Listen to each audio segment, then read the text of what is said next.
باغي تهجروا، انا باغي نهجر، وين نروح؟ فرنسا ولا اسبانيا؟ تبعوا معايا هاد الفيديو نعطيكم مقارنه خفيفه ظريفه في دقيقه ونص باش تفهموا واش كاين. معكم سامي كونسلتي كيما العاده، ينصحكم ينبهكم اورينتيكم. اول حاجه قبل ما نبدا الفيديو تاعي في صميم الموضوع، شوفوا الحال كي داير.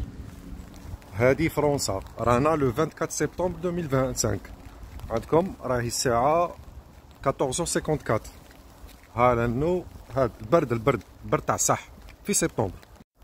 الناس اسبانيا مازال يعوموا بالشورت والمايو وكلش نورمال عادي وبرونزو وكلش. بون كيما على بالكم الحرقه تاع البوطي حنا كاع ما نصحوش بيها، وكونتخير كاع ننبهوا منها ونحذروا منها، خطر كبير وكبير بزاف. ما تلعبوش برواحكم، ما كانش جنة الفردوس اعلى هنايا. من ناحيه تاع العمليه، فرنسا سي فري ماشي كاع البلايص، المدن الكبار فيهم فرص العمل اكثر وتدخل فيهم دراهم اكثر من الاسبان. بصح خويا اون باراليل تخلص كثر تاني، كلش غالي هنايا. تخلص الضو غالي، تلحق عليك المشا كيما درو، غادي نشالو الشوفاج، غادي تولي تخلص 250 اورو في الشهر تاع شوفاج. الكريه كيف الكريه بالك 2 فوا بلوس ولا 3 فوا بلوس على الاسبان. لي زامبو كيف تاني. صاي هادو هما اهم اوجه المقارنه، الخدمه ولي شارج، سيتادير شحال تدخل وشحال تصرف. نجو للمهم اللي يهمكم كاع، هي الاوراق ولا ريغولاريزاسيون تاع لي بابيي.